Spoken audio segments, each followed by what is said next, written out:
Então agora nós vamos chamar recursivamente o quicksort para este subvetor do lado esquerdo, que implicará na chamada da rotina partição para este subvetor 2, 1 e 3, ok? Então, como entrada, nós vamos ter o vetor aqui no passo A, 2, 1 e 3. Logo, o nosso valor de P está na posição 0, nosso valor de R está na posição 2, J é igual a P na rotina partição, então ele vai valer aqui, e o I é igual a I-1, então ele vai estar apontando para uma posição ainda não existente, ok?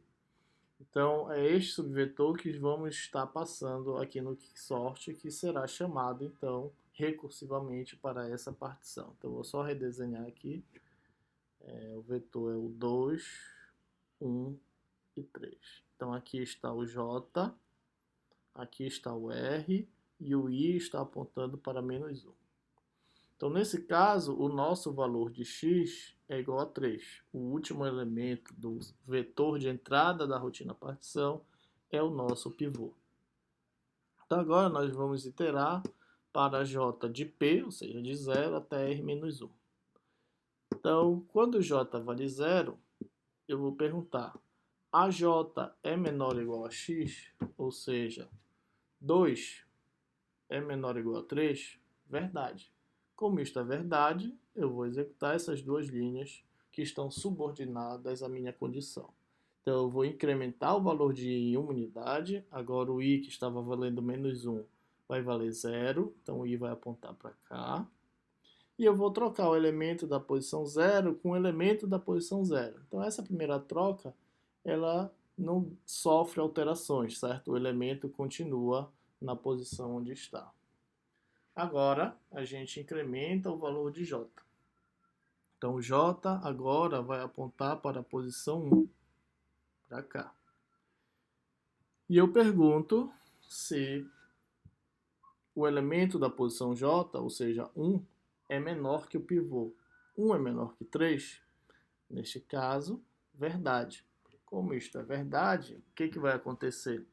A gente vai incrementar o valor de I, ou seja, está valendo 0, agora vai estar valendo 1, ele vem para cá.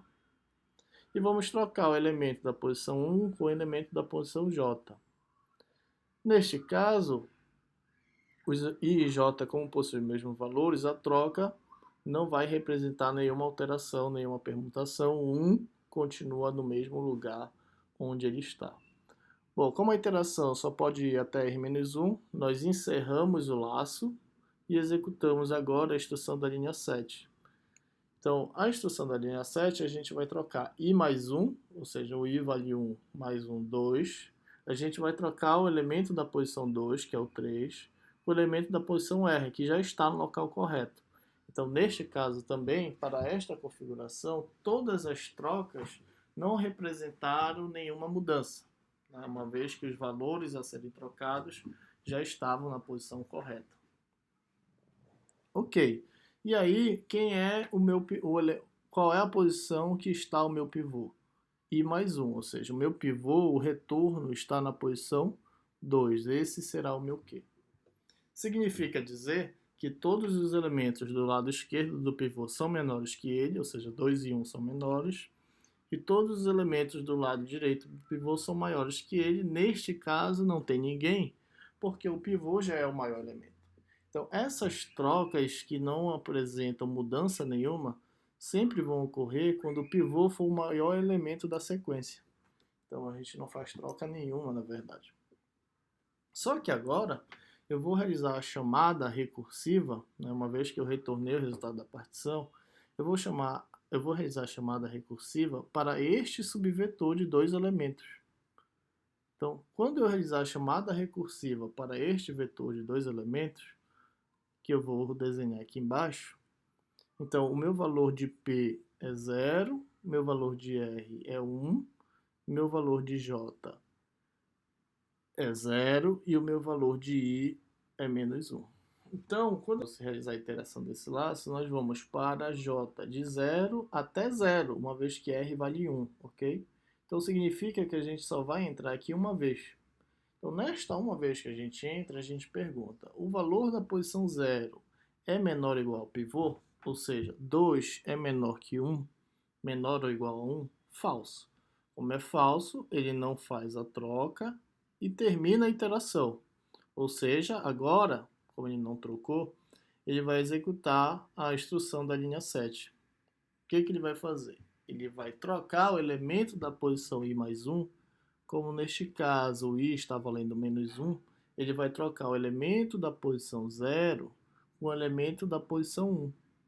Ou seja, eu vou trocar o 2 com 1.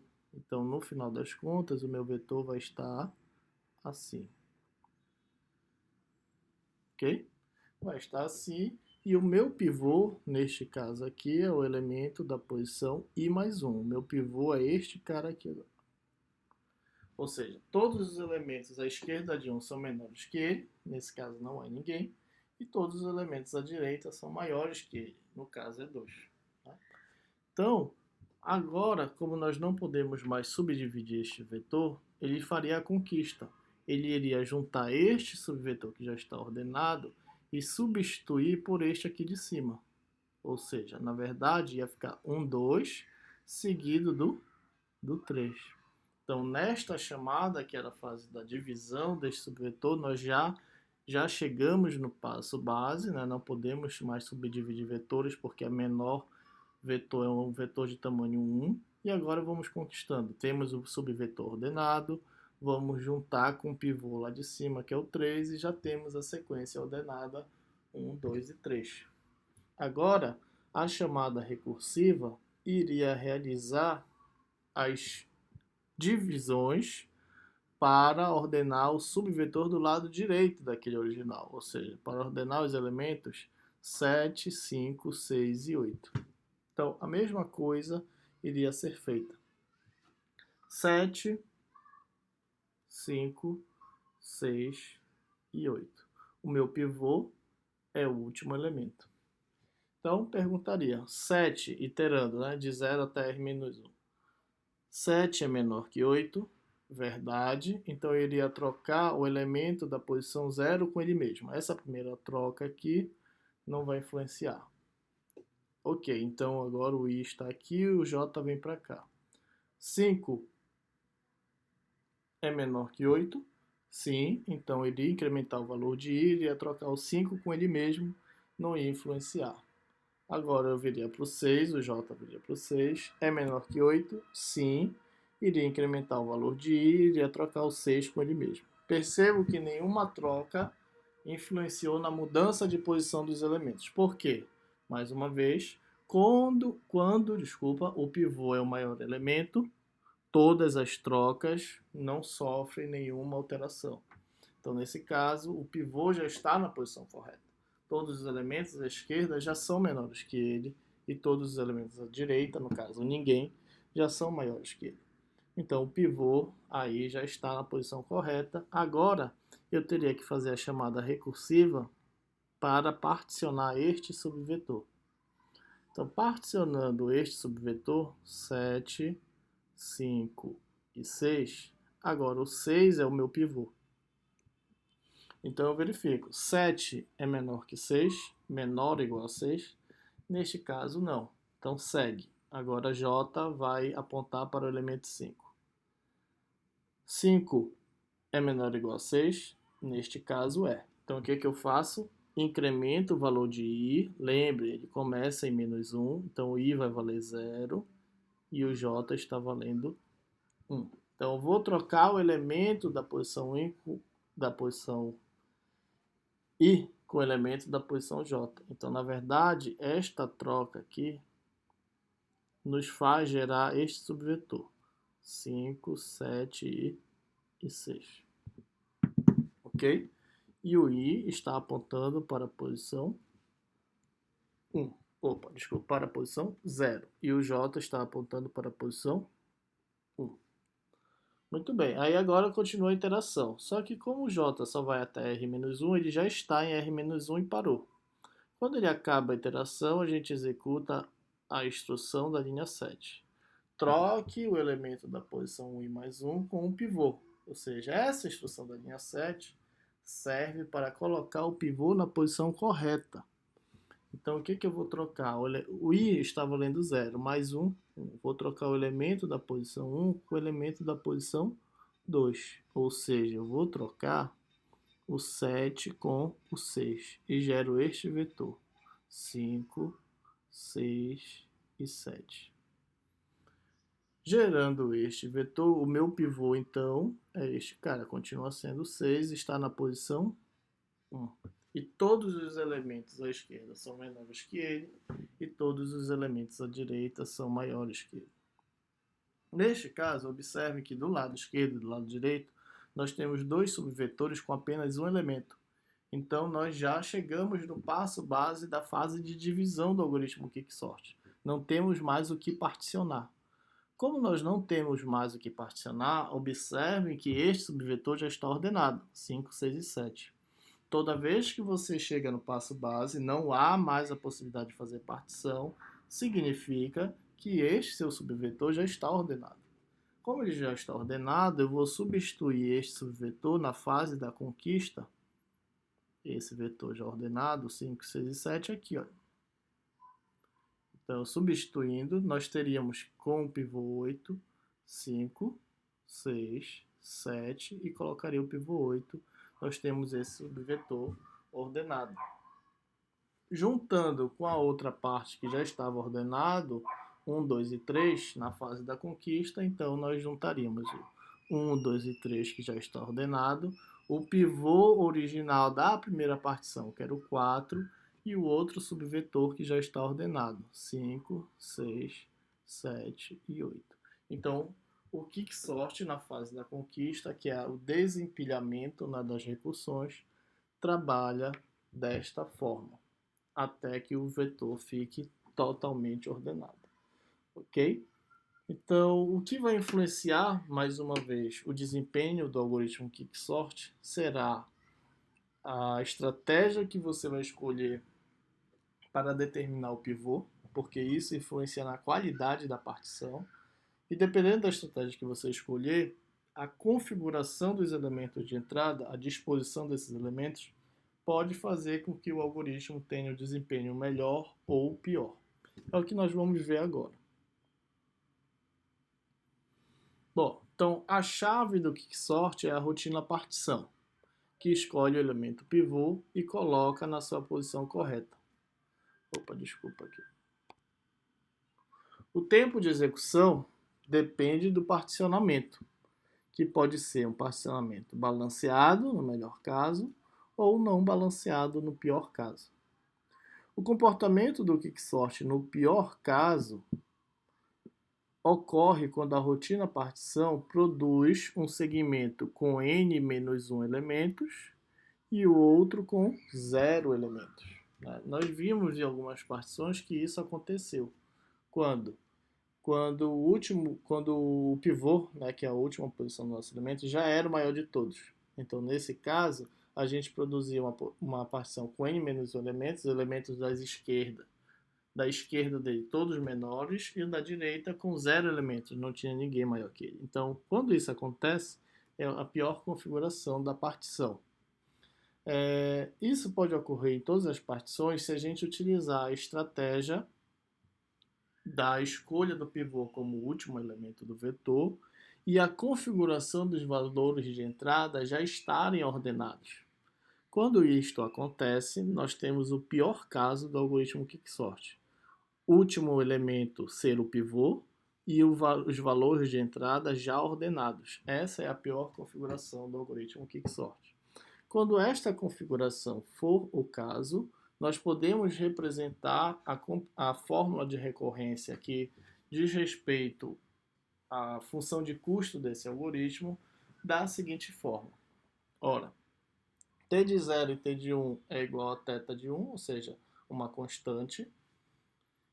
E t de n é igual a t de n menos 1, ou seja, os subvetores com n menos 1 elementos, mais os subvetores com 0 elementos, t de 0.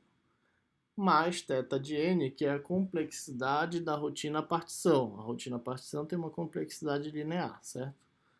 No exercício, eu posso pedir que vocês encontrem essa complexidade linear da rotina partição, calculando a sua função de custo e realizando o método de expansão em conjectura para chegar nesse θ de n. Mas por hora vamos acreditar que a rotina partição é θ de n. Então, quando os valores de entrada já estão ordenados e a escolha do elemento pivô da rotina partição é o último elemento, a gente pode representar a função de recorrência que representa o custo computacional do algoritmo Quicksort desta forma aqui. T de n é igual a T de n menos 1 mais θ de n. Ok? Então, resolvendo esta recorrência por expansão em conjectura, nós temos que, para K1, T de n é igual a T de n menos 1 mais n. Para K2, nós temos que o T de n é igual a T de n menos 2 mais n menos 1 mais n. Para K3, nós temos que o T de n é igual a T de n menos 3 mais n menos 2 mais n menos 1 mais n. Então, conjecturando, nós temos que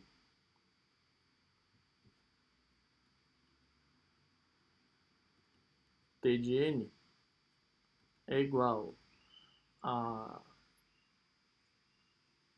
T de n menos k mais n que multiplica o somatório. Deixa eu olhar aqui onde vamos chegar. N menos n menos k. Tá, então não é assim. O somatório para ir de 0 até k menos 1 de n menos 1. Ok? Então, essa seria a nossa conjectura para a recorrência quando o algoritmo Quicksort possui o pivô como último elemento e os valores de entrada já estão ordenados. Nesse caso, a recorrência deve parar no passo base quando n menos k for igual a 1. Ok? Ou seja, quando k for igual a n menos 1. Então, substituindo k por n menos 1, nós temos que T de n é igual a T de n menos n menos 1 mais somatório de 0 até n menos 2 de n menos i. Portanto, nós temos que o T de n é igual a T de 1 mais somatório de 0 até n menos 2 de n menos i. Temos que T de n é igual a 1 mais, agora resolvendo o somatório, n que multiplica n mais 1 sobre 2 menos 1, porque o primeiro termo neste caso não entra.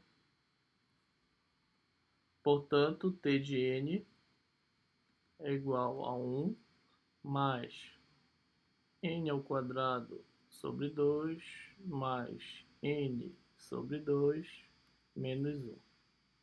Ou seja, T de n é igual a n ao quadrado sobre 2 mais n sobre 2.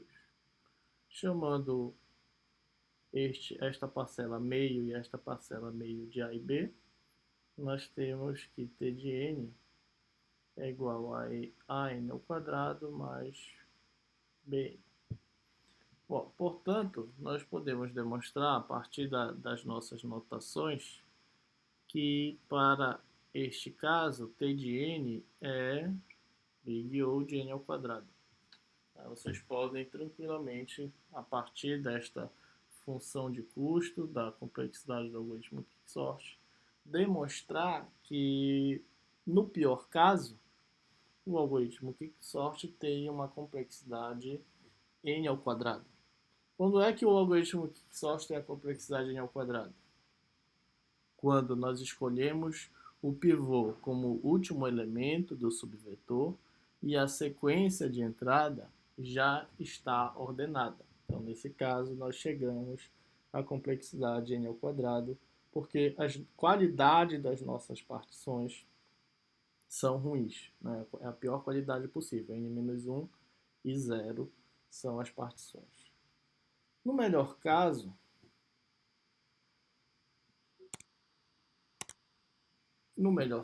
nós temos quando a partição é balanceada, ou seja, quando o elemento pivô consegue dividir o seu lado esquerdo e o seu lado direito exatamente na metade. Então, quando o pivô fica no meio. O comportamento, no melhor caso, ocorre quando a rotina partição produz dois segmentos, cada um de tamanho não maior que a metade de n. Nesse caso, a forma de recorrência para o algoritmo assume a seguinte forma: t de n igual a 2 vezes t de n sobre 2, ou seja, eu tenho dois subvetores com metade dos elementos, mais a complexidade do algoritmo partição, que é θ de n. Então, neste caso, resolvendo esta recorrência, nós teríamos que... sim, só um detalhe. Aqui você também pode observar que esta recorrência possui, no melhor caso, a anatomia do teorema mestre. Então, você poderia tentar aplicar um dos três casos e descobrir a complexidade do algoritmo. Tá? Vocês podem fazer isso, inclusive. Eu vou fazer pelo método de expansão e conjectura para mostrar mais uma possibilidade da resolução desta recorrência. Então, para k igual a 1, nós temos que t de n é igual 2 vezes t de n sobre 2 mais n. Para k igual a 2, temos que t de n é igual a 2 vezes t de n sobre 4 mais n sobre 2 mais n. Ou seja, para k igual a 2, t de n é igual a 4, t de n sobre 4, mais n mais n. Para k igual a 3, temos que t de n é igual a 4 vezes 2 vezes t de n sobre 8, mais n sobre 4, mais n, mais n. Portanto, para k igual a 3, nós temos que t de n é igual a 8 vezes t de n sobre 8, mais n, mais n, mais n. Conjecturando, nós temos que t de n é igual a 2 na k, que multiplica t de n sobre 2 na k, mais kn. Neste caso, a recorrência para quando n sobre 2 na k é igual a 1, passo base. Ou seja, quando n é igual a 2 na k. Ou seja, quando k é igual a log de n. Então, nós vamos substituir na nossa conjectura o valor de k por log de n, ok? Então, vamos fazer isso. Deixa eu duplicar aqui o slide, acabou que faltou slide, deixa eu apagar aqui. Então, vamos substituir na nossa conjectura valor de K por log de N.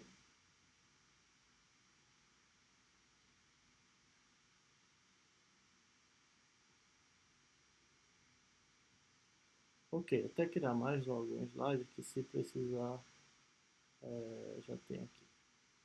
Então, substituindo, nós temos que T de N é igual a 2 elevado ao log de N, que multiplica T de N sobre 2 elevado ao log de N, mais N log N. Então, T de N é igual a N mais T de 1. Opa, mais não, vezes T de 1. N vezes T de 1, mais N log N. Ou seja, T de N é igual a N log N mais N. Ok? Então, no melhor caso, nós temos que a função de custo do nosso algoritmo Quicksort, ou seja, quando o pivô divide sempre no meio, são partições balanceadas, nós temos que a complexidade da função de custo é n log n mais n. Obviamente, como eu fiz por método de expansão e conjectura, assim como no outro caso, né, nós teríamos que provar que isto também é verdade para n mais n. Bom, mas tanto no pior caso quanto no melhor caso, que eu não provei que é verdade para n mais 1 e para n mais n, eu vou deixar que vocês façam essa prova, ok? Eu estou assumindo que isto aí é verdade e vocês devem provar que isto é verdade para n mais n. Bom, considerando que isso é verdade, então a gente pode demonstrar que no melhor caso, T de n é big O de n log n. Ok? A gente pode demonstrar isso para o algoritmo Quicksort. Muito bem, nem precisei de mais slides, então vou deletá-los. Então, o tempo de execução do caso médio do algoritmo Quicksort é muito mais próximo do melhor caso do que do pior caso.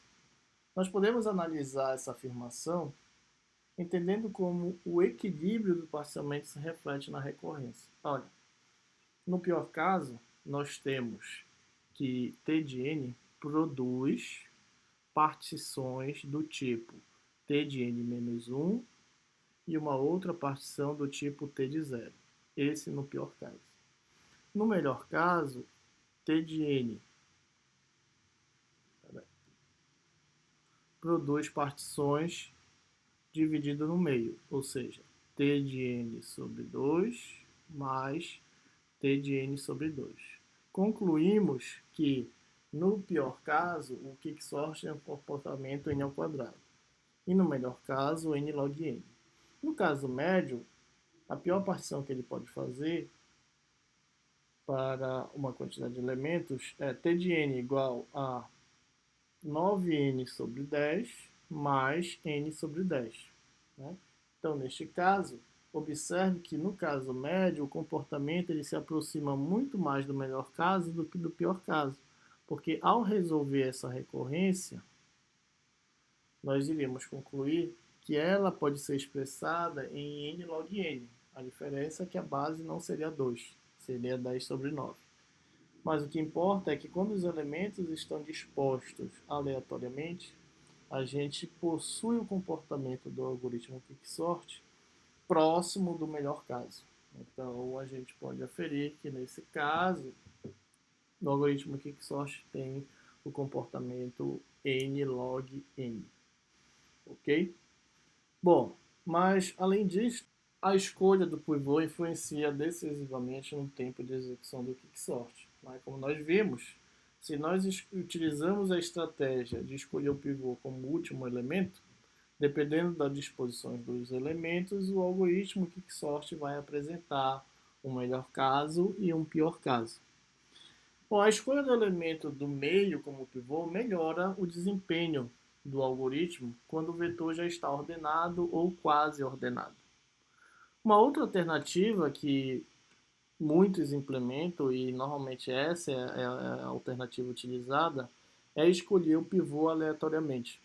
Então, ao se escolher o pivô aleatoriamente, a gente tem a aproximação do algoritmo Quicksort ao caso médio e ao melhor caso, portanto, aleatoriamente, espera-se que se faça muito mais particionamentos balanceados do que não balanceados, tal que na média isso demonstre um comportamento da complexidade do algoritmo Quicksort em função de n log n. Então, o algoritmo Quicksort possui esse comportamento. Eu vou pedir na lista de exercício que vocês implementem e analisem o comportamento do algoritmo Quicksort empiricamente com o pivô aleatório. Okay? Então, vocês vão encontrar essa questão por lá para observar o que muda com esse pivô. E com o elemento do meio, o pivô sendo o elemento do meio também, certo? Então, vocês vão analisar esse comportamento, calcular essas funções de custo para essa modificação no algoritmo. Até lá, na aula que vem, iremos estudar outro algoritmo de ordenação que utiliza também a estratégia de recorrência.